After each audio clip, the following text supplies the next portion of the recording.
Hi everybody, it's Samantha with Richmond Tourism Talk. Today I'm in downtown Richmond. We're at Joe's Watch Shop.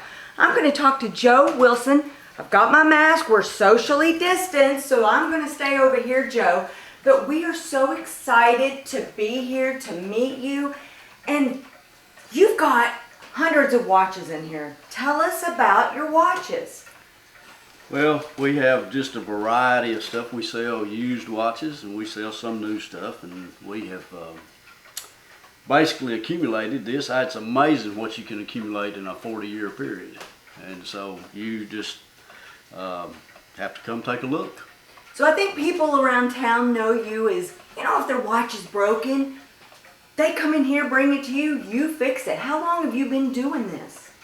Well, we started on the street in about '83, I believe. Right. But I've been in this location for about 20 years. The lady that owned this property asked me to come, and on a handshake, I've been here for 20 years. So. On a handshake. Mm-hmm. Wow. So you've seen your fair share of watches. What's been your favorite? Any of them that work. I mean, no, you don't need me unless you got a broken watch. Right. And so if it works, that's the best. Now you don't just see customers from Richmond. You've seen them from all over. This is true. We've worked out of state quite a bit for people. We can't hardly take care of what comes through the door. Yeah. We stay busy. So. You say we. How many do you have? We, as in me, myself, and I. That's what I thought. But over the years, I've had people that's worked for me, and the wife. We raised the kids here. They homeschooled here through the 8th grade, and then went on through Central and Eastern and so forth, and got their own jobs. And, right.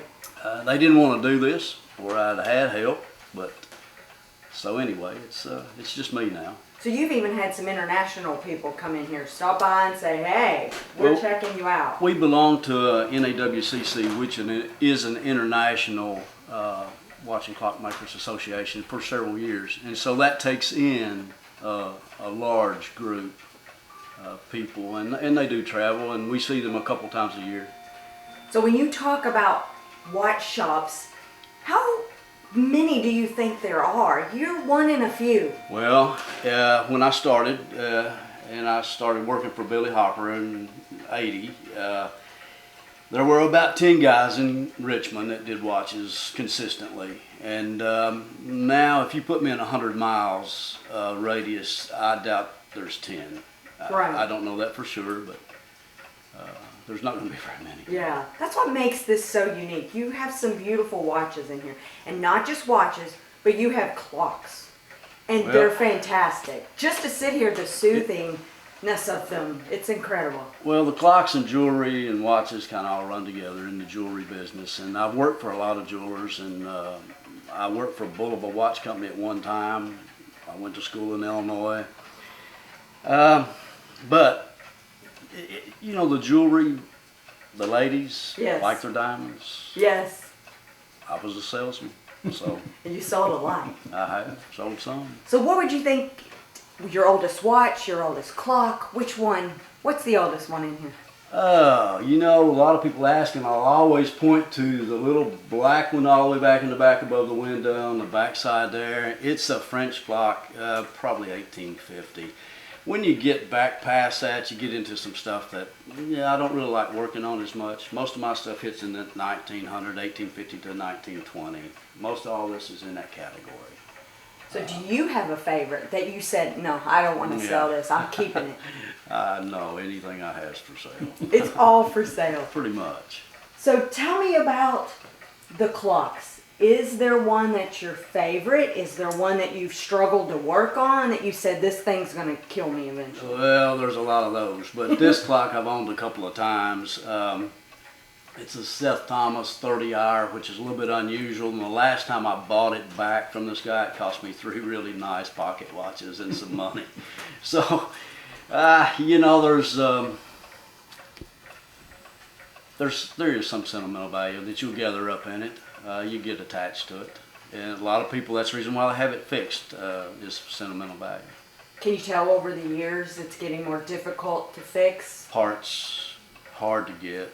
It doesn't matter if you're talking Rolex or what. It's hard to get stuff. Yes, it is getting harder to fix it. Do you find that because of COVID, or do you find it just because I don't think COVID enters into this. it doesn't? No. Not really. Yeah. Tell us a story about this on the wall over here. The display? Yes. Well, I had to speak at a place one time, and so we ended up needing something. Usually I got a toothpick in my mouth and something to do with my hands. And one of the boys that worked for me, he made the system to show the kids the difference between a lady's watch and a size of a pocket watch. So same amount of parts, basically, in the two pieces. But so we ended up doing it for that reason. But it's come in handy, because now when somebody asks, well, what's wrong with my watch, I can usually point and say, hey, this part's broke. Right. So it comes in handy. All right, we got one more big question for Joe. Tell everybody where you're located, give us your hours, how they can find you, and what they need to bring into you. Obviously, watches and clocks. Well, we are on Water Street, 220 West Water. I think Jackson, KU people are the only other ones that have been here longer than I have. You can bring anything that's busted and we'll take a look at it and see what we can do. And what's your hours? They just need to walk in, right? Well, now it's Monday through Thursday. A year or so ago, my wife became a granny taking care of the baby. So I dropped a day, so 9 to 5, Monday through Thursday. I think that's important. Grandbabies are the best. Well, that little one takes the cake, so there you go. You deserve a day off. Absolutely. So we'll have to put him first. He claims everything, so maybe one of these days he can run this place.